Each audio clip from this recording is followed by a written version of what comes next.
Right. What's up, everybody? Steven here, the Horror Freak 85. Here, of course, with Echo. How you doing tonight? Pretty good. Oh, It's good. Just like in Dumb and Dumber. It's good. So, I uh, just love that. All night, all day, my phone's been sending me notifications. People have been trying to message me. It was messaging me about the stream. it was about the stream. I'm just notifying myself. Yeah, I even got a notification reminder saying the stream is about, or will start at 8 o'clock. Don't forget. I'm just like, okay, yes, I know. I do appreciate that. So yeah, in about 5 minutes or so, we're gonna have Steve Rudzinski coming back on. First time you've met him or interview him. So yeah, he's a cool guy. Really fun. He won the Chainsaw Award for Best Amityville on Shudder. So that's pretty cool. Oh, the Amityville Christmas, which was such a fun movie to watch. Yes. Yeah, he is. He even had a fan. If you're a Dragon Ball fan, he even had a moment where the Santa Claus was just instant transmission, which anybody from Dragon Ball Z knows that. When Santa just does goes like this and then teleports away, it's like, oh god. Yeah, because I believe in the Maui Christmas or whatever, he encountered Santa and stuff, so that's why they threw him in again. And he's like, ah. So yeah, we'll talk a little bit about that once he comes on. But yeah, he's really funny. So I think this will be his third time back on. So he was actually he's actually my first guest that was on here. Then he came on again with almost like a year later with his wife, and now again tonight. So, but since the last show, Shingles has come out and Carousel 3. So we got some new stuff to talk about. So, which I got to do I'm going to do a brief review on it, probably just a couple minutes for Carousel 3, but I really enjoyed it, and if people are fans of the first one, definitely got the good practical kills and gore and humor. So yeah, definitely. Yeah, I like practical effects over more of the CGI ones. Mm-hmm. Yep. So I'm still my biggest pet peeve with CGI kills is CGI blood. I will always harp on that. Pretty much. Oh, and it looks like he's here, so let's bring him on up. Hi there. What's up? How you been? Mixed bag. Lost one of our beloved pets last week, but also our reaction to Carousel 3 has been super high. So, it's literally a 1 minute I'm on cloud 9 and 1 minute I'm fucking miserable. Sorry to hear about the your loss, man. I appreciate that. Thank you. Yeah. So, well, other than that, hope you're doing well. I know how it is to lose a pet. It always sucks, member of the family, but I mean, yeah, aside from that, yeah, everything else is fine. So, yeah, we were talking about, just before you came on, we were mentioning Carousel 3 and how we enjoy practical effects over CGI and everything. So, but yeah, I really enjoyed that, and I'll have to put the link so people can get the Blu-ray. And I was saying how I haven't done my review yet, but in brief, what I was saying, if people enjoy the first two, the humor, the kills, definitely pull it off in the third one. So. I appreciate that. That's the hope. I know that 2 was divisive, and we knew 2 was going to be divisive when we made it, because a lot of horror fans just want slasher movies every goddamn entry. But that's not my bag. But I think anyone, if they liked 2, 3 is going to be something else that they like a lot. That's that's how I feel. But I made it, so I don't fucking know. Yeah, you don't know. It all depends on us. But yeah, but there's also I don't really want to spoil too much of it, but an interesting change in Duke too, his dynamics in it. So that was interesting to see. So. I'm never gonna look at the carousel the same. Next time I see one, you'll treat it right. Yes. Yes. No wiping boogers on it or anything else, any other bodily fluids or anything. So, and congratulations on the Chainsaw Award. That was awesome for Best Amityville. So. Thank you very much. And that was such an enjoyable movie. Oh, thank you so much. Yeah, I really wanted to just not shit on the Amityville genre, but definitely poke fun at what it has become by making sure that the first Christmas Amityville was actually a Christmas film and not an attempt at a horror film. At this point, every time you think they've got the bottom of the barrel with ideas, something else comes out. Oh, yeah. I think I said I made a joke about Amityville by Beta or something, and something said, "Oh, there is one." Oh, yeah, that's Nathan's, though. It's also like a parody of the series, so it works mostly. So just afraid what they're gonna find in that barrel next. Could be anything. Just throw the word Amityville in front of it and got a movie. I'll make Amityville Ouija Shark Cocaine. Amityville Cocaine, whatever. Oh man, just Amityville Cocaine, and it's literally just a drug bust cop movie. Yeah, there you go. Amityville fast food. No, they should do an Amityville Nintendo, an original Nintendo. There we go. There's an idea for you. And that's a licensing cost that's going to be out of budget for most people that make Amityville movies, Steve. All right. Especially because it's Nintendo who. Well, just call it Nintendo and spell it differently. I mean, Nintendo's a company you got to be careful of. They're a bit vicious. Just spell it differently, whatever. Or Amityville Gaming System. There you go. Just whatever. Any random. Just add two names together. X Station. So, and also besides that, Shingles came out recently, so we can talk more a little about that. Did you read any of the books before doing that, or you just before doing it? No. Mm-hmm. Before doing it, no, I did not, because so one of the authors wrote the screenplay adapting the books. Okay. And I was concerned that if I read the books before making the movie based on that screenplay adaptation, I would want to change things either to be more like the books or even make the adaptations even more different from the books or something. I don't know. I just didn't feel like it was the right choice. If I was writing the script, yeah, I would read every book, no question. But since I was literally just being hired to produce and direct, to me, it just kind of felt like, okay, well, this is what they think the script is. And they're hiring me for my style. I'm going to make my movie with their script. After I made it, yeah, I read the books and stuff, but I did not read them before I went into the film. Okay. Yeah, I'm going to have to check those out. Did you have a favorite specific segment out of those that you directed? Oh, I mean, on paper and in the film, my favorite segment is the Aliens Right Dark Hager.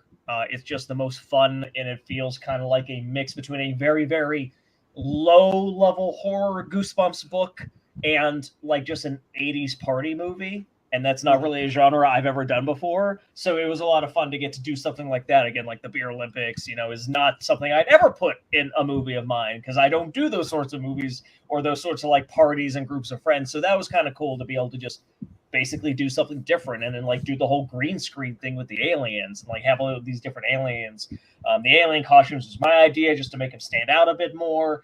And it was a lot of fun, not to mention Jessa Flux and Blake O'Donnell were phenomenal as the comedy lead aliens. I broke on set the most because of them. Mm-hmm. So basically you were the one that laughed more than the actors did on that scenes when you filmed them. Yes. Yeah, they were hilarious. How they're just like speaking random English that made no sense. Well, the idea is that they picked up our language by watching our broadcasts. Yeah. So Blake played it more kind of Galaxy Quest. I was gonna say like we need your. I was just about to say Galaxy Quest. Yeah. Jessa, I liked what Jessa did. It was totally her decision as an actor. Her choice was that she would like take a sentence from this TV show followed by the next half of the sentences from this other TV show. And she's just like kind of taking from the ether to make sentences work. And I really liked how she did that. Mm-hmm. And all the, what was it? All the Tonys, each person is like, how did they all end up named the same? Yeah, that was a gag from the book, apparently. And then Anthony like, oh, yeah, short for Tony. I get it. Which that doesn't explain anything, but I just improvised that because I thought it was funny. Yeah, it was great. Kind of like it was almost like an Animal House Goosebumps, kind of like thrown in Yeah. mixture. Exactly, and that's And why the aliens knew what the whole, was it a cake party or whatever? They knew what what the events were, Beer Olympics or whatever. Yeah, because they party on every planet. What else are you going to do with faster than light technology? Just party. You already, like I talked to Drew about that eventually, the guy who wrote the book, and he's just like, yeah, in my mind, it was just a case of like, what do you do with technology once you've actually solved every problem? Like once you've actually like solved every disease, your science is as advanced as it's ever going to be. There's no more war, there's no more famine, there's no more hunger. Everything's solved. What do you do now? Let's just go have fun for the rest of our existence.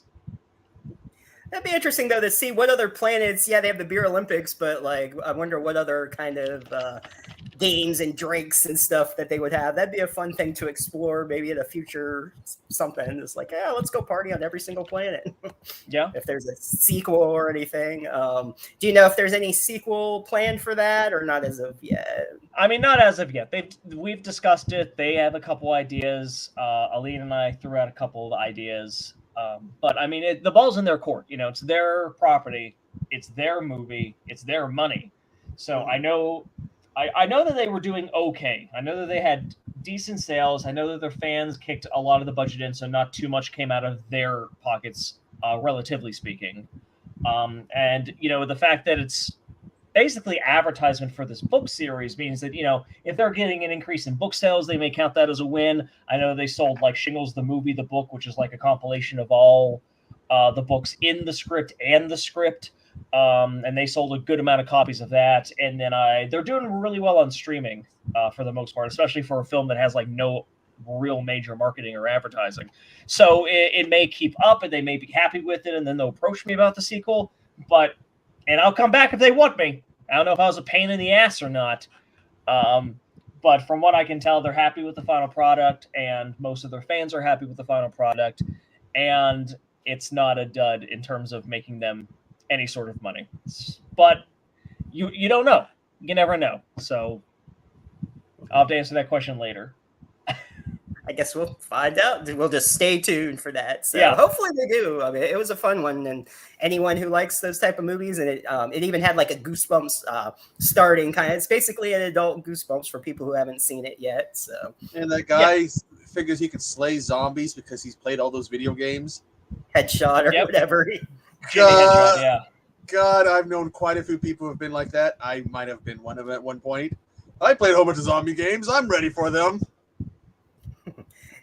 It's like I wonder, like, if the zombie apocalypse is gonna come, everybody's like, "Yeah, I play video games, so I know how to deal with this," and watch them be like the first one to die. Oh, that's absolutely what would happen. And nobody calls them by somebody by the gamer tag. Yeah, Nobody does. Well, that's what douchebags do. yeah. Hell, even some gamers they can have a gamer tag, and all of a sudden you hear someone will start calling them by their real name. Yeah. Like, no, don't call me that. I'm the guy who had Xbox told me, we're going to assign you a name, Juicy Ace.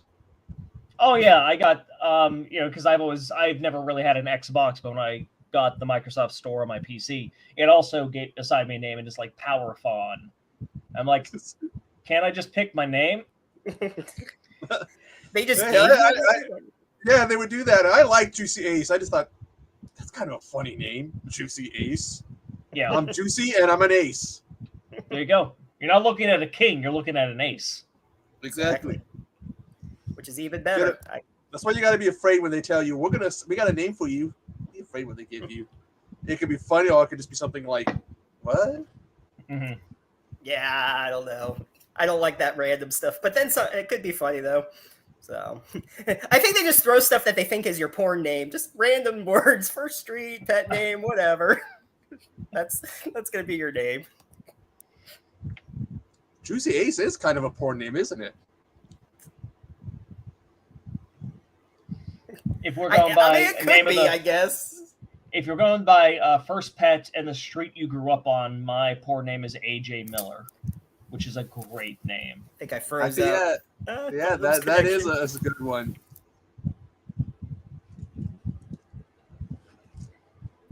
Where do you get the ideas when you write and stuff? Where do you get the ideas from?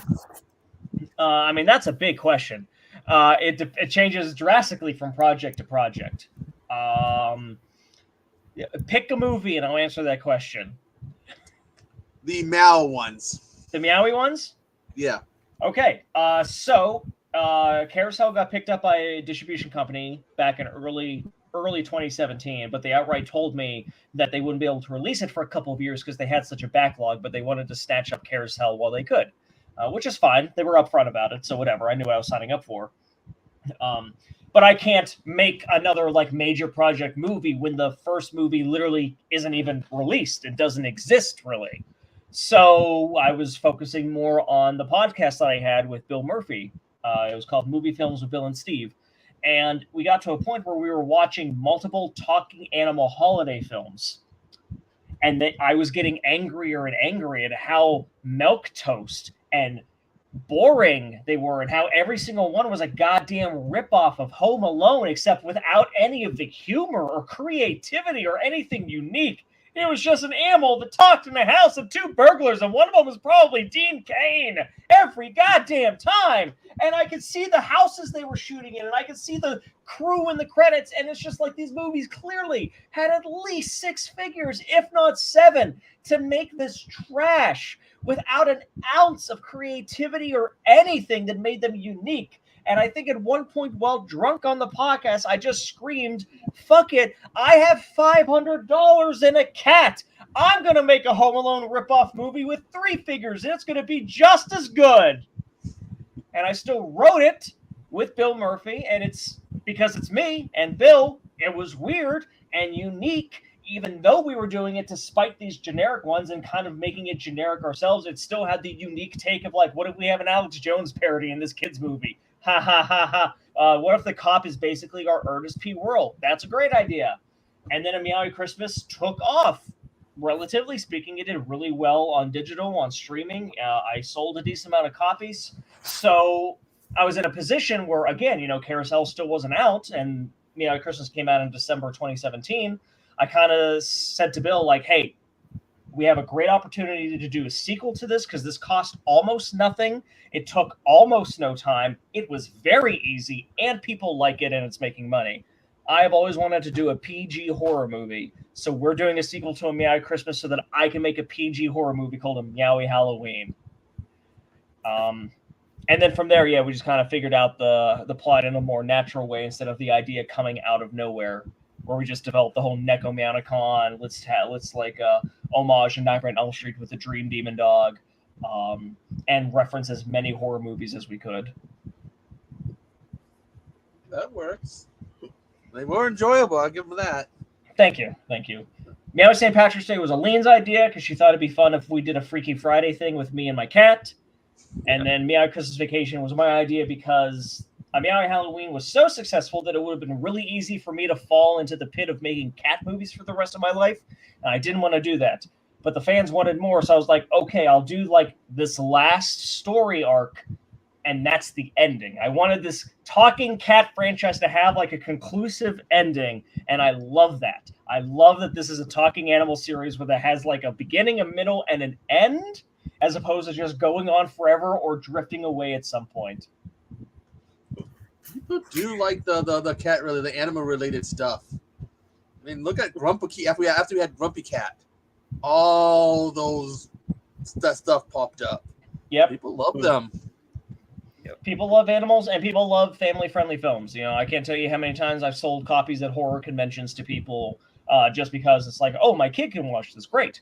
Or like, oh yeah, my husband loves cats, I'll grab this. And like, it's such a welcome match for the rest of my movies.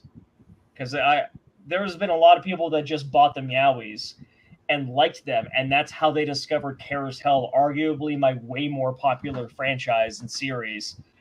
Or, you know, my other films or what have you. It's those damn cat movies. Those are going to be my legacy. My career as a director is talking animals, family-friendly films that just make fun of a genre, and inanimate objects having sex. Yeah. That's my trinity of my specialities. Yes, the third carousel sex scene had to have that this time. Well, yeah, because the first one was a unicorn and a woman. And we needed that because we needed to create Robbie. That was always the plan. That was one of Aline's earliest ideas, that we had to end it like Bride of Chucky. So then when we did the sequel, I was like, okay, I'm going to piss off a certain group of horror fans because I want Duke to be bisexual. So now it's got to be a unicorn and a man. But it's going to be really sweet and not a fucking joke, aside from the fact that it's a unicorn and a man. That's still part of the joke. So when we were doing Carousel 3, again, like even before we wrote the outline or had a single idea, I was already saying Carousel 3 has to have a threesome. Yeah. It's very important as an artist. So in the fourth one, we're just going to have a 4 or 5 orgy going on, right? Nah, fourth one, I don't think it was going to have a sex scene at all. Oh, okay. It's the rule of 3, and I hit that third. Oh, okay. That works out. So, I was gonna say, hopefully, they got the rabbit. I like they had the rabbit. Gave birth a little beanie baby, whatever rabbits. Things. Yeah, the little peeps. Everybody's walking around with them on their head, being controlled by them. Yeah, because we needed a reason for there to be human bodies to get killed by the heroes of the film. But obviously, Duke isn't a villain. There's no reason to kill a human being now. So we came up with this sort of, I think Aline and I, our most direct inspiration was kind of Starro, the Conqueror from DC Comics. It's like, what if it's just something that controls people and like kills them? So like there's no black and white here.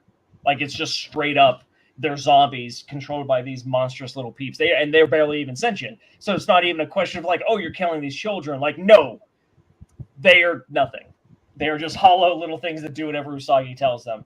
And we were able to have a lot of fun with that. And that way you can fight the peeps by themselves, or you can fight a person wearing one. So obviously, you watched the film, so you were able to see some of what we did with that. And, we still have a box full of them. We might make a spin-off movie about just them. Taking place before the end of 3. Yeah, a little what's going on of her journey there. So that'd be fun.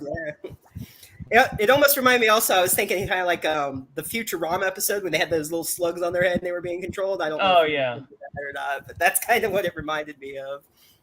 Well, I will say the initial inspiration for that, I think I was the one that threw out the idea first. I may be wrong on that, but we were watching Jack Frost 2, and when Jack Frost has his little snowball babies, I was like, we should do that because those are fucking cute. And that's what turned into the bunny idea. Yeah, the peeps there.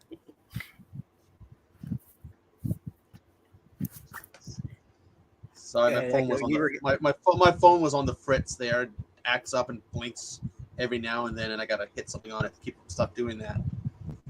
Check Facebook here. Yeah, Jack Frost, both those movies were. The joke about that too is how many people, because that there's the kiddie family-friendly one, is how many people got that movie thinking they were getting the family one. Oh, at least a good chunk, yeah. But and the fact that the main actor, because he's died since then in an avalanche, I think it was. Really? Yeah. That I did not know. I think it's what they say, he died in an avalanche or something. It's like, and then someone told the joke about Jack finally got him. He died in an avalanche. What was that from? The actor was saying that he died. Him and some others were out in the snow, whatever. There was an avalanche, and he died. So the joke, like I said, became Jack finally got him. So during Carousel 3, besides the rabbit having the babies and stuff, was that your idea for you? How do you say the name again? What was it? Yeah, I have trouble saying it. The rabbit. I'm sorry, you're breaking up. Can you repeat the question? I was saying I don't know the name of my computer. Can you hear me now? Okay. Yeah, you're fine now. I just didn't hear the first half of the question. Just repeat it, please. Okay, that's fine. I was just making sure I wasn't losing. I was saying, was it your idea to create the rabbit? How do you say her name again? Usagi. Usagi. Okay, yeah. It's Usagi. the Japanese word for rabbit. Oh, okay, Usagi. Okay. So we knew that we wanted the villain of 3 to be another killer object, and originally we were toying with the idea that it was going to be like a team of them, since Ilsa was such like a powerful enemy, since she was the creator and had like power of the Dark Ones and shit. We were like, oh, it can't just be a killer object because like Duke already killed something more powerful than that. So what if it's a team? What if there's like 5 of them or whatever? But then we were thinking about it, and it didn't really sync up with our theme for the story that we wanted to do, which was consequences. And we were like, how do we make a story about consequences as he's fighting a fucking Super Sentai Power Ranger team of killer objects? And what are the objects going to be? This seems like it would be really expensive. Then that turned into, okay, well, Joe is going to come back, and Joe is the personification of consequences. So that's one of the threats to Duke, because Joe is still obsessed with revenge and wanting to kill Duke over what Duke did back in 2016 in the first film. So we were like, okay, so it'll be Joe and then like one killer object, like one really strong one, and that's where we came up with these like the power explanation of she's literally sucking power from other killer objects, like Shang Tsung sucking souls. And we see that in the film. She actually kills another killer object in the opening. And even in the prologue, Reinhard, the killer object in that film, was like, look, I'm just running from Usagi because she's fucking killing us, and I don't know why. But we didn't know what it was yet. We didn't have a name. We didn't have a design choice. We didn't have anything. But right when we wrapped Carousel 2, the next week I had a Marvel gig somewhere. And so I was out of the house. I was out of the state. And Aline texted me saying like, hey, there's an estate sale going on right now of a guy that collected carousel animals. What are the odds? You need to get your ass there right now and pick fucking anything. And so Aline drove like an hour and a half, 2 hours to wherever the hell this estate sale was. It was really picked over, but she found 3 carousel rabbits, only one of which was not broken, and that's what became Usagi. It wasn't painted. It was like a blow mold type deal. It's like foam or something made from one, but it was completely just like yellow, whatever the foam color was, and it only cost like $150. And we brought it home in 2021, summer 2021, and it had been sitting in our basement until we finally painted it. Until Aline finally painted it until in April of 2023. That's crazy. You just happened to find an estate sale that had that. Yep. That was fate. Meant to be done. Then. Absolutely agreed. And it's perfect. We love that she's way smaller than Duke. We love her face. Like, it's asymmetrical and looks like the bunny has a smirk. So it's perfect. Elaine did an amazing job painting it because we didn't want the rabbit to be white because that's what Duke is. So at first I pitched black to be like the opposite of Duke, but then we were like, oh no, because then if there's any night scenes, we're barely going to see the fucking rabbit. So she said, what about brown? And then as she was painting it, she's like, now this looks like chocolate. And so we leaned into that a bit more to add like accents to make it look even more chocolatey. And then like the saddle is the same colors as Peeps are, just to kind of play into the whole Easter candy aspect of what the character is. Nice. What was the most challenging part of making the third one, do you think?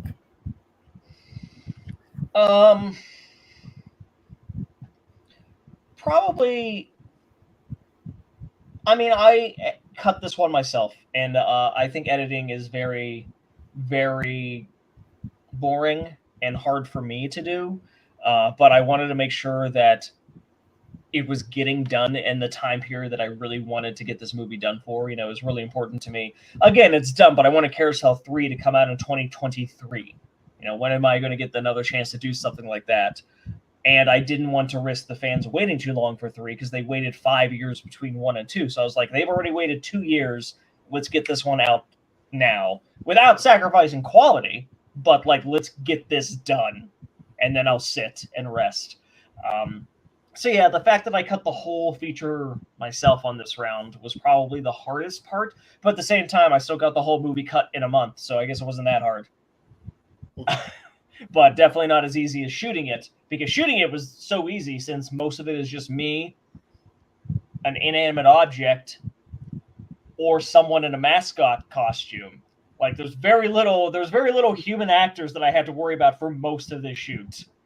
Mm-hmm. It was all going to be dubbed afterwards. Right. Probably the beginning had the most people in a scene, I believe. That's why I wrote that beginning, honestly. I was like, let's do the whole Carousel 1 party sequence in 5 minutes so that we get a bunch of carnage and a bunch of bodies and a bunch of people before we get like way, not slower, but way more personal. Mm-hmm. So also, I've sort of asked this before, but each one to think of more creative ways for the kills, does that become more difficult in each one or about the same? Oh yeah, I mean it's for sure more difficult, especially when you have like we had such creative kills in the first film, and then we had a lot of creative kills in the second film. That when we got to 3, I knew that there was going to be, at least by comparison, less creativity. There's definitely more stabs and head gashes in 3 than there were in 1 and 2. But we still try to have some fun with it, like some heart pulled out of the chest. Killing the bunnies, even though it's the same kill every time, technically it's fun every time because we only do it like 3 or 4 times in the whole movie, and it's bright pink blood. But it's always that thing where like we know we needed that one really gruesome kill. We always need that one really gruesome kill. And in this film, it's not so much the climax anymore because in the first film that big kill was on Laurie. That's where we put like a lot of the effort to kind of like as the payoff. Or in Carousel 2, it was Ilsa, the villain, who like at that point the audience should hate. Oh yeah.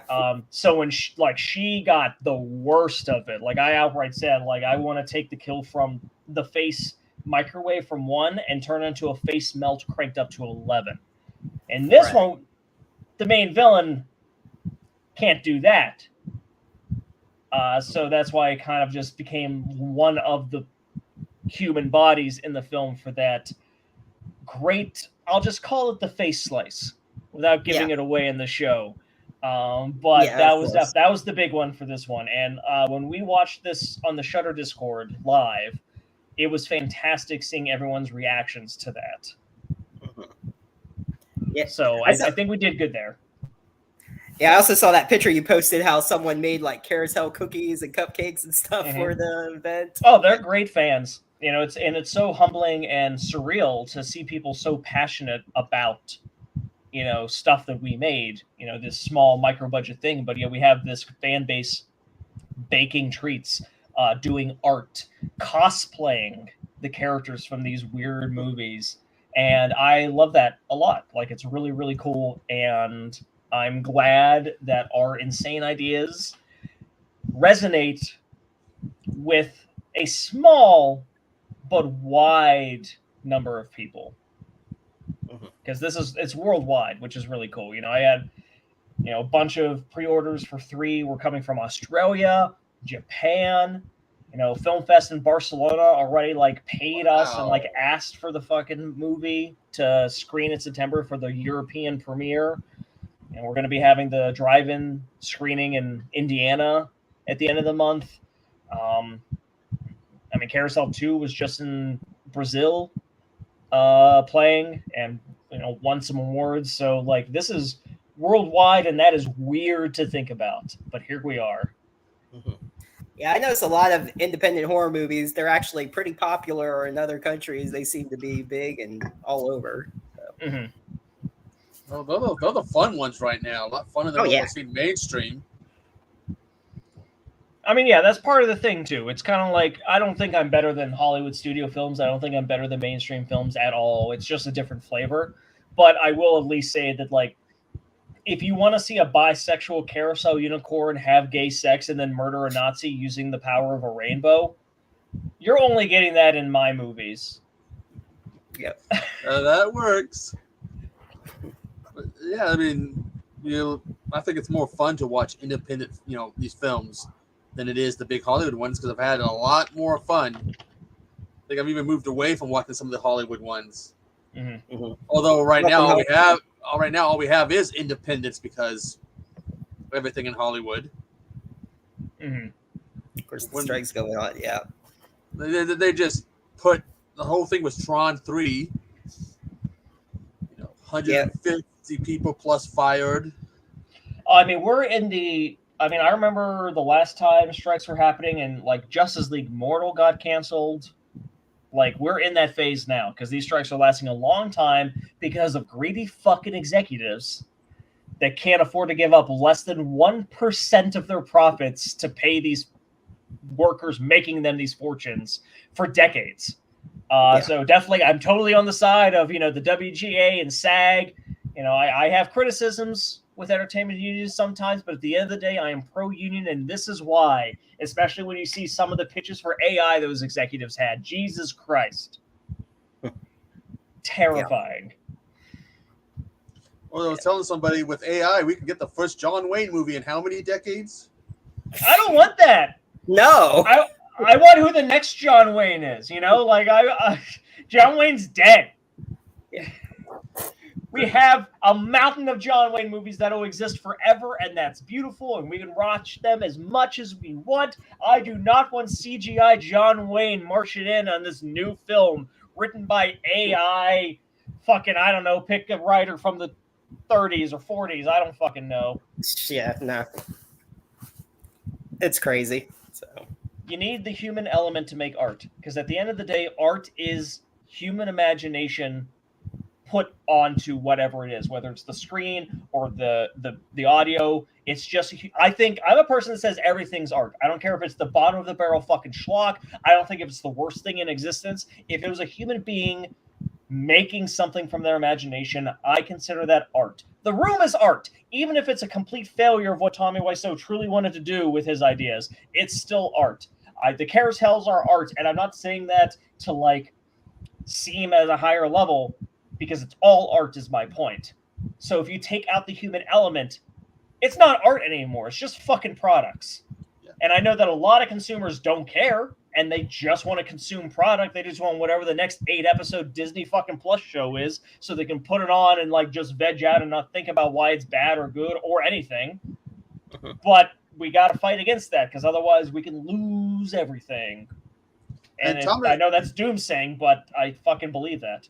I like when Tommy Wiseau has, I don't know if he has it on his website anymore, where you can buy a copy of The Room and a pair of Tommy Wiseau boxes. That's amazing. Good for him. It's got the whole name going, damn, that's a good idea. Buy a movie, get some underwear. Hey, you got to diversify sometimes. I get it. Exactly. So, sort of, besides the strikes, everything, what do you think about physical media, Danielle? I heard, what was it, Australia, or they're getting rid of Disney? Isn't doing DVDs? Disney. Guardians of the Galaxy 3 was the last physical release in Australia for Disney. Yeah. I think that's terrible. We've seen what these studios do when the only way to access a movie is through streaming or their own personal, new releases, because they stop releasing it. Editing stuff out, on streaming services, even that happened to Carousel. When Wild Eye sold it to the streaming services, Wild Eye cut out the sex scene completely. So a lot of people, I was seeing a bunch of reviews being like, wow, the horse rapes her. I was like, I'm sorry, what? That is not what happened. Did you watch the scene? And actually, no, they didn't, because it was cut out for streaming. The only way to have seen that scene until I got the rights back was physical. Physical media is the only way that we can retain actual ownership of this art.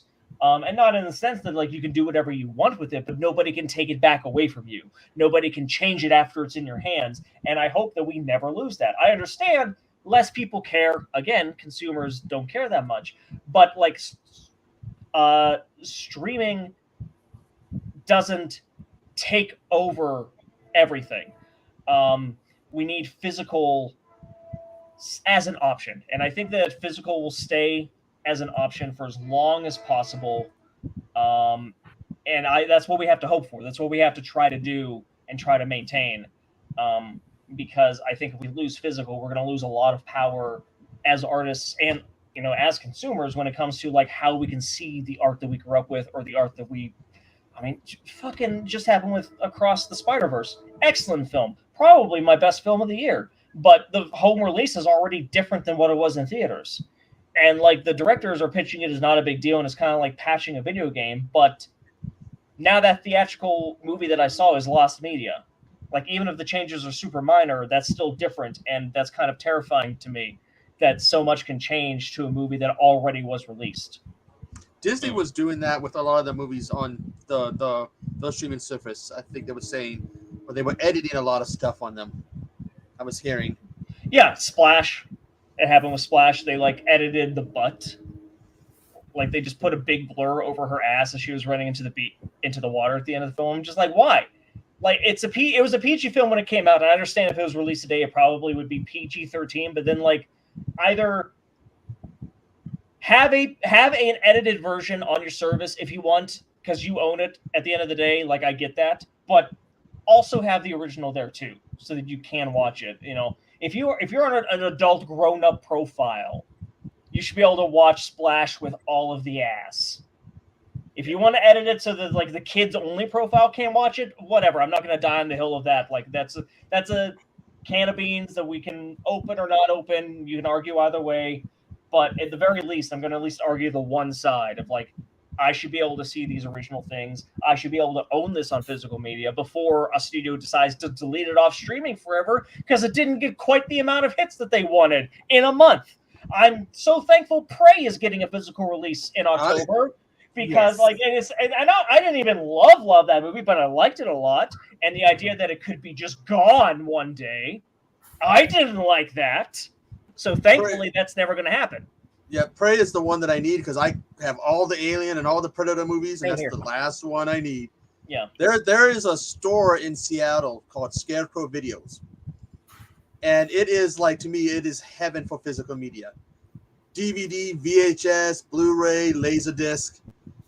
Like two floors. Mm-hmm. And I'm like, you would know if I went there because I'd end up on CNN. Strange guy breaks down. You'd be seeing them pulling me out, me crying. I don't want to go. But yeah, physical is important. That's why I have my physical store, and I'll keep on making and selling physical media for as long as I can until it's out of my hands. Like obviously, I have the Steve Buster. I do have a digital option that's better than streaming for me. But even that, you can save the bookmarks to my movies forever, and I don't care. I just ask people not to share them. But Steve Buster could never replace physical media as my income. I'll say that. Because barely anyone buys individual films digitally, which is fine, because I don't do that. You know, I want to own it physically, or I'm just going to rent it or stream it. And yeah, if someone subscribes to Steve Buster for a month, that's more money than if they watched all of my movies on Tubi in the same month. But it's still significantly less than if they just bought one single film. So I like having the options, but the backbone, at least for independent filmmaking in my mind, is still physical media. And don't get me wrong, I've had really good months on streaming.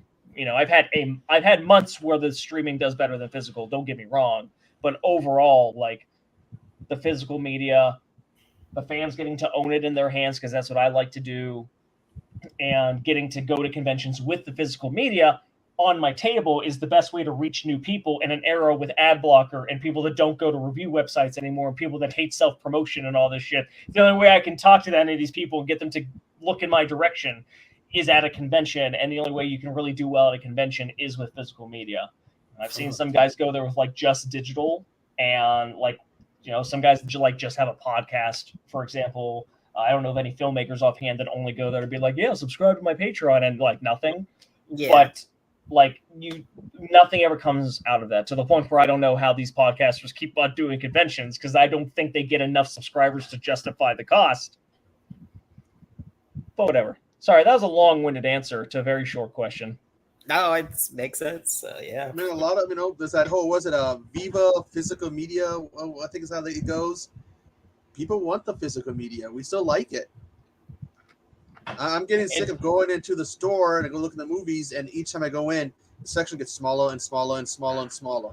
Oh, Target's remodel pisses me off because their physical media section for movies is like nothing now, and I'm so mad because that was like half the reason why I would go to Target. I'm lucky that for now my local Best Buy has a decent sized movie section.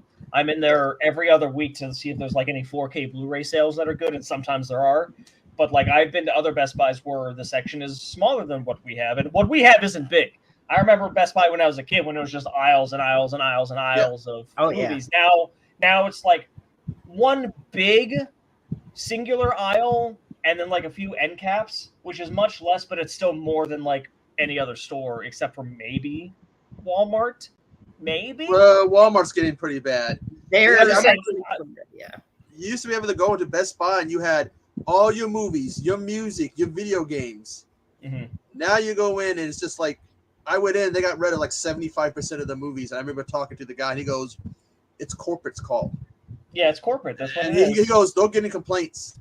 People aren't happy, but he goes, this corporate's call is nothing we can do if they're making the And call. I believe him, yeah. I mean, complain to corporate, but like don't complain to that manager. Yeah. And some of the movies that we've been getting in for new releases, like maybe 2 copies on Blu-ray and 2 on DVD is all that comes in. Is like, really? Yeah. And popular titles too. I mean, I know you're not a big Scream fan, but the new Scream, there was only a couple of each that had come in when it's like, really? Like they do at least get restocks, but yeah, if it's a movie you care about, you got to get their like opening minutes.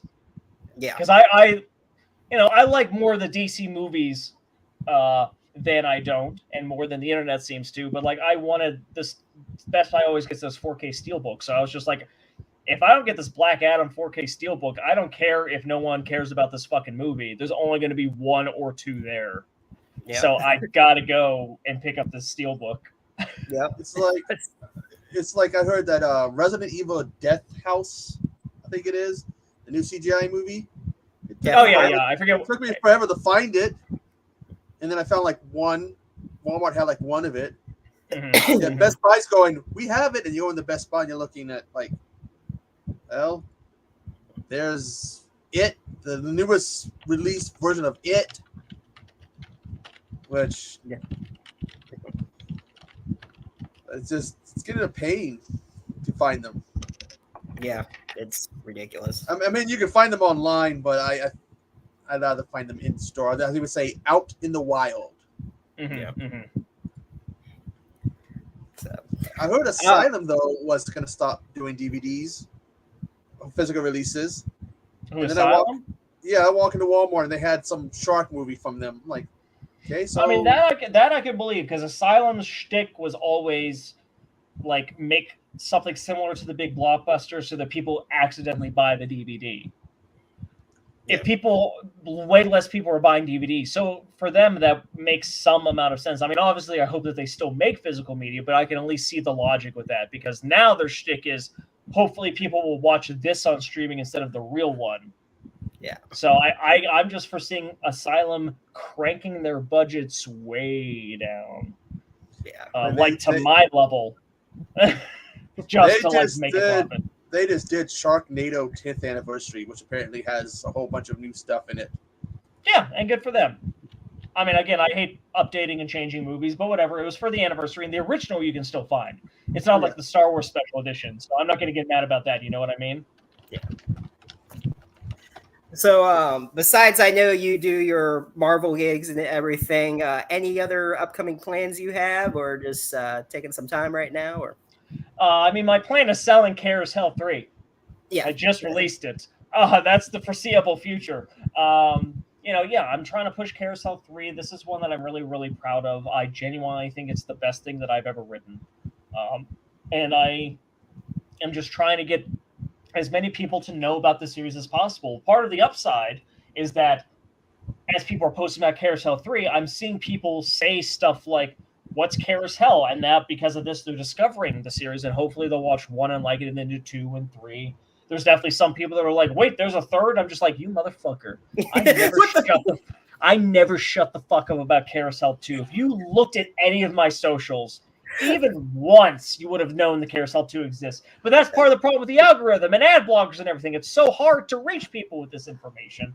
But, I got one convention appearance coming up. That we'll be pushing Carousel 3 at next year, unless I get hired. If I get hired for Shingles 2, I'm making Shingles 2. I'm not saying no to that. But if that doesn't happen, I want to try to maybe hit like 2 or 3 conventions that I've never been to before. in different parts of the country in order to try to reach some new audience members that don't know I exist yet, or have only seen me on Shudder doing the Amityville Christmas Vacation Award, or may have seen Carousel on streaming once, and that's it. I need to try to hit some of those places. Definitely not doing any major project next year self-produced. Might do another Christmas rom-com because they're so small and easy, and I love that genre. But that would be another, like, Amityville Christmas Vacation. That'd be another, like, shoot in a couple of days, use pocket change, put most of the effort into the script and the jokes as opposed to, like, a big production with a full crew and huge cast and anything like that. And then in 2025, then we'll see. Alina and I have been throwing around some original ideas. We definitely would like to do another original movie again, since we've been doing adaptations and sequels for so long now. And, like, don't get me wrong, for us, Shingles was an original film. But in reality, it's not. It's based on a book series. Right. We have a story idea for Carousel 4, but I'm not going to rush into it. It was a stretch goal for the Kickstarter. We didn't hit the stretch goal, so we're not making that next year. But we still have the story, and we could still make it. And if fans keep on wanting more Carousel, if the Carousel movies do keep making us money and, like, does keep getting a good reaction, I'll make 10 more of these. I don't care. I'm not proud.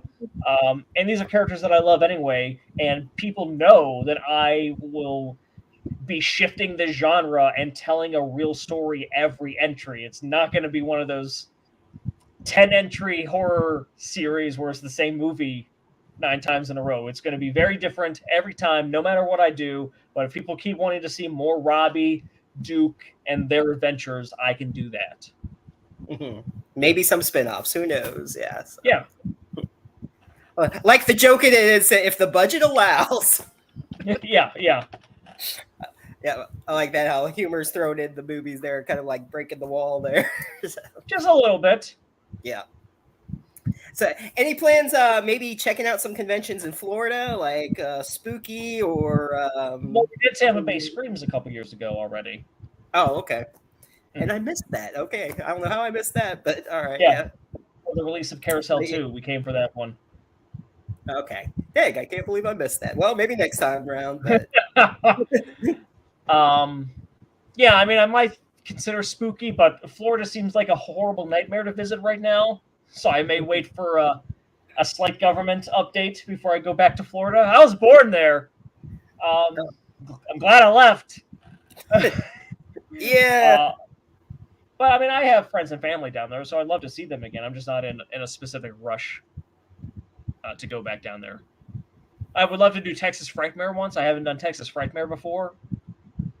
I'd love to see if there's a horror con out in, like California or Southern California that I wasn't familiar with, so I can try to hit some new fans out on the West Coast, because I don't hit that coast that often when it comes to my movies. I think there is one in Seattle. Okay. Not sure. I live in Central Washington. I don't go that direction too much. And then there was like Blood on the Beach in Jersey, which I haven't done before, so that might be fun too. But I mean, I haven't made any decisions. I just want to look around. And my connection was going out. I missed some of that, so I'll catch that in the replay. Oh, you'll be fine. I'm having some internet problems right now. It's kind of annoying, but so. All right. So yeah, I'll definitely be helping you push Carousel 3 there. So I'll put that in the link, silverspotlight.com to order it. The Steve Buster. Silver Spotlight Films. Sorry. Yeah, Silver Spotlight Films. Mm-hmm. And then, of course, the Steve Buster and all that. So yeah. So, yeah, if you like Carousel 2, please give 3 a shot. It means a lot to me. And the story's told in a very unique way. That yes. I've been very happy watching people react to once they get it. Yes. Yeah, I definitely enjoyed it, and they just keep getting better. And the people who like 3, where'd the second one go? What was the movie? What is that with the turkey where they had one movie? Thanksgiving. Thanksgiving. And then it was yeah.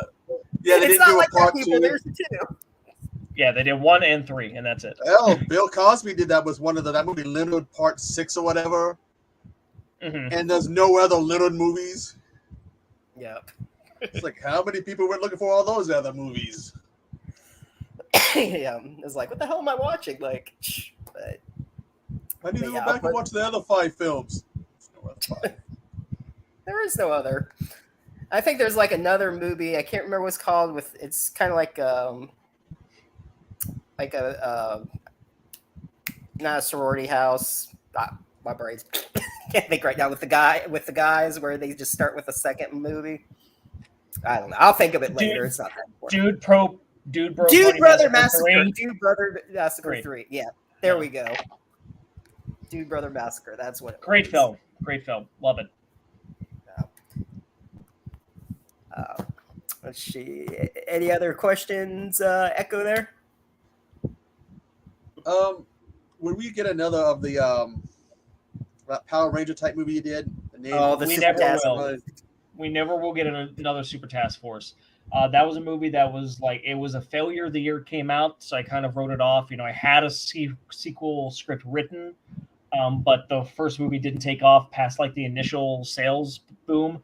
Once it got hit digital back in the day when streaming paid way more money, it actually made a lot of money. It made me really good profit. It was my most profitable movie for years. So then I started developing the sequel again, but then streaming started paying less and less and less. And I kind of went, I'm not going to roll the dice. And I'm glad I didn't, because now that crash. And a Super Task Force sequel would cost way more money than the first one, because it has to have multiple more suits, multiple monster suits, more Zord, mech battles. And I just am not confident that the sequel would even break even. Never mind make enough of a profit in order to offset the fact that it also is way more hard work than any other genre of film I've ever made. Because there's so much more to it in terms of special effects and sound effects and shots and the blocking and the martial arts and taking bumps and the fighting and everything, that it's so much more work to make a tokusatsu film, which makes sense because why there's so few of them. I'm so glad I made Super Task Force 1. I consider it one of my crowning achievements, especially establishing myself as also a family film guy instead of just a horror guy. And I love those characters and I love that world, but I just can't justify the time and money it would take to actually make the sequel. So, when I did a Meowie Dark Timeline, the Steve Buster exclusive miniseries that I did back in 2022, I actually brought Jason Oliver from Super Task Force into that miniseries. He crossed dimensions and showed back up in an episode, and it was fun to put the suit back on and like to play Jason again. But I think that's the most we're going to do when it comes to seeing Jason Oliver again. That was the one for the fans. That was the one like, hey, he came back. Here's one last hurrah before we retire it. What I would like to do is do a sort of radio drama of the sequel script that I wrote, because this year is the 10-year anniversary of Super Task Force 1. And because I'm so focused on the release of Carousel 3, I'm not going to be able to get to doing that this year, but I'm hoping that in 2024, I'll be able to kind of get a voice cast together. We'll record all of the lines from the script, and I'll just put it all in a timeline with some music and some sound effects and a narrator describing what's happening, and just put that onto Steve Buster's hey, put this on, listen to it while you're driving or you're working on something. It's not a movie, we can't afford that, but at least you get to hear what the story was. Sorry it's a year late for the anniversary, but this is what it is meant to be, an anniversary special. Okay. Yeah, I knew the answer to that already, but I was like, but that's great hearing that there may be that radio show or podcast. Yeah. Definitely. Yeah. I would like to, I pitched that earlier in the year, but I was like, that's actually a pretty cool idea. Yeah, I'm not going to get art made. Nothing is just going to be a still photo on the YouTube link or whatever. Put an MP3 download up for it too. But just, listen to it like it's War of the Worlds back in the 20s, guys. This is all this is. Yeah. Nice. Let's see. So Carousel 3. I'm trying to think if there's anything else here. We're coming up to an hour, so we're cutting it good for you. I know you had to head out around 9. I appreciate that. Yeah. So we got the silverspotlightfilms.com, Steve Buster, which I'll put, of course, in the links, comments, all that. And yeah. And yeah, if anyone's listening to this after the fact, if you don't own the carousels yet, great news. On the store, there's a bundle deal where you can get all 3 movies for the price of 2. including shipping. So, grab, head over to silverspotlightfilms.com, click on the Carousel Trilogy button. There's one for Blu-ray, one for DVD, and you get buy two, get one free to get the whole series. Get all 3 films, bada boom, now you can see the whole story. Mm-hmm. And of course, for those of you at home, we got the deck building games on there. We got the deck building game is on Tabletop Simulator for free. If you have Tabletop Simulator, just search for Carousel Deck Building Game and you can try it out. Have fun. Sounds good. All right. Appreciate it as always. And we'll keep in touch. If anything else comes up, I'm sure, you're always welcome back. So I appreciate you. It's great meeting you, man. Thanks for having me on the show. It was great meeting you. Always have a good time. All right. Take care. See ya. All right. Perfect hour. That's what he had planned. So I like that idea with the radio show idea. I think that's actually pretty cool. yeah, that'd be fun. So I'd listen to it for sure. Same here. So sometimes it's kind of fun to hear that kind of, imagine it in your head, hear all the sound effects and listen to it. Yeah. Picturing, how everything's playing out in your head. It's like when you read a book. Yeah. Picturing how everything, and so I think it's a pretty cool idea. Yeah. So, and my stupid internet again tonight going on, a couple of the answers there I was lost on. I come back and it was going, I'm like, oh man. So just be happy you're not in Southern California. Yeah, that's true. Imagine what their net's like. Professor's down there in Mexico, and I guess he was going to get a piece of it. Oh man. So. Well, thoughts to them, everyone. Hope everything works out for everybody. Stay safe, and whether anyone's from there listening to this later on or at all, but if not, or if you have friends, family there, But let's see. So next week will be the big one with Mark Polonia, finally. So that'll be a fun one. So I'm sure plenty to talk about over his long years of career there. A lot of shark movies. And shark movies. Yeah, we worship the shark. Oh wait, that wasn't supposed to know it. Oh no, I can't reveal. I can't reveal set secrets. This. No, it was fun though. So hopefully that'll be out soon. I know they had to add in some more scenes, and Marie De Lorenzo is going to have a part in it, added on, and a little bit bigger part with Tim and them. Are you sinking? Am I sinking? Yep. Yeah. I was like, what? Half his face is gone. I'm going down the elevator shaft. Like an awesome a canoe. He's going going down the stairs, going through a canoe. But that was interesting, them censoring Carousel. Yeah. Yes, so if you don't have the Blu-ray or DVD, it's dumb how they do that. It's like, don't mess with movies and shows. I remember when they had once they moved Buffy the Vampire Slayer onto FX or whatever, they would cut certain lines out of episodes. And I'm such a hardcore fan, I could know, I knew where there was a line that was cut out in an episode where Xander was saying to Giles, Buffy goes, Giles, explain. And he's like, obviously something very strange or odd is going on. And then Xander goes, can you believe the Watchers Council let this guy go? They cut that whole scene out. It was like, what the hell's going on with this? It didn't make, you're cutting out one of the funniest lines in it. Yeah, I mean, I had heard about Disney because people were talking about Disney was doing that with a lot of the stuff. But I didn't realize that other people were doing it. Yeah. I haven't really watched it, but I know Disney, they do have the Deadpool's on there, the Marvel shows that were on Netflix, Punisher and all that. I haven't watched them yet on Disney, but I'm wondering. I had heard at one point some of the more darker, edgier stuff was going to go on another streaming service, so that the Disney thing can still stay kind of family friendly. Uh-huh. Well, I guess that's why they added the parental control and stuff on there. But I think there is a family-friendly cut of one of the Deadpool movies. Well, what there is, there's like a Christmas one. It's a PG-13 one. It's like meant to be less. That's how it was filmed. It Well, I wasn't think like, no, it has Princess Bride, that the whole thing with the grandfather reading the kid the story. yeah, Deadpool comes in and reads it, and yeah, that was made to be a PG-13 one. That wasn't an R-rated one. That was more of like a holiday, like some more friendly, I guess you could say, for an audience. But Now it makes me wonder every time I'm watching all these movies on Tubi, what am I missing? yeah, that's why, as we always say, that's why physical media is better. So, but, Oh yeah, yeah. dear companies. There's some of us out there that still like physical media. Dear companies.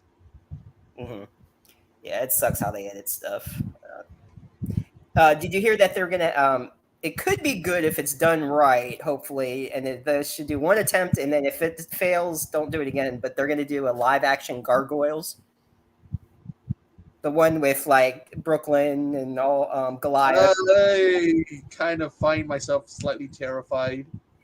Yeah, I don't know. Somehow I'm picturing they're gonna do. Look what they did to the Turtles when they did that one live action movie. How they looked. Yeah, that was the first. I'm picturing something horrible like that. Mm. So, what would be interesting though? Excuse me.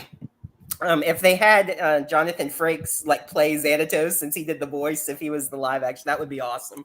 But they probably won't. Actually, in the upcoming Oscar or whatever that show, Star Wars show, they do have that new Star Wars show that follows Darth Vader's apprentice. Oh, Oscar or whatever, or I'm not sure how to say it, but I guess there's going to be a villain in it who's going to be played by the person who voiced him in the previous cartoon, the Thane guy, whatever, blue skin guy. Okay. The guy playing him is the guy who voiced him in his last appearance. Okay, well, that's interesting. So, well, here's one for you. I don't know if you've been hearing the big fuss about Peter Collins. Mm-hmm. Well, he turned like 82 or 83. Mm-hmm. Okay. Well, some people are saying he should retire. It's like, who are you to say he should retire? If he's happy doing Prime and doing all the stuff, let him.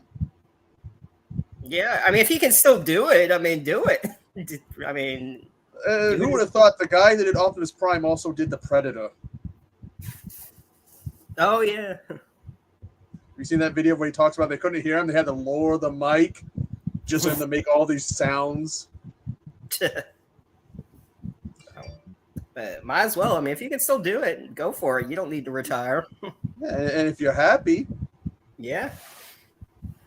So go for it. Yeah, I didn't hear about people saying he should retire. I knew. I kept seeing this. Some people talking about the Peter Collins situation, and then they were saying, well, people are saying he should retire because he's like 82, 83. It's like, so he can still do it. If he's still having fun, he's still loving it. He's been on Prime since the 1980s. Yeah, I mean, you're the original Prime, so he set the standard for the sounds the Predator makes. And that he's the Prime. Can you imagine everybody next to have to do the Predator sounds? Like, how do we do these sounds? Oh, here's a tape of Peter Collins. There you go. Or just keep playing the same tape. Whichever. Yeah, everybody who does Starscream now, they have to make it sound like what's his name? The guy from the cartoon in the 80s who passed away. I forget his name. I'd have to look it up. Got to do high pitched. Yeah.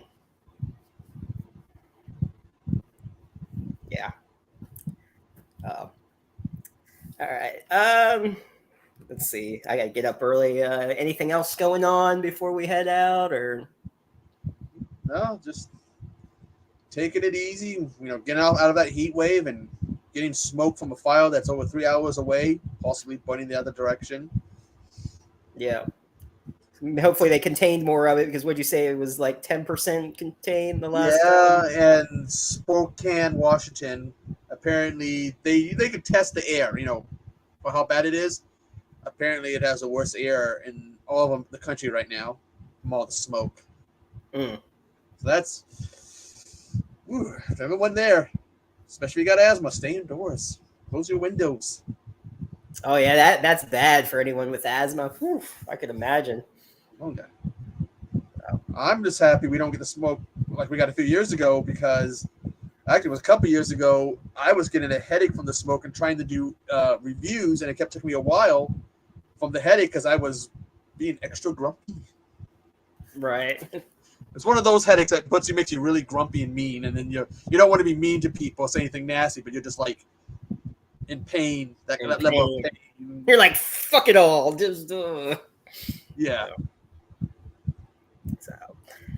All right then. Well, take care, and thanks to the few people that were in here, and I'm sure we'll be getting lots of hits on this replay usually. So next week though, Mark Polonia, and we'll see you then. Okay, man. Bye.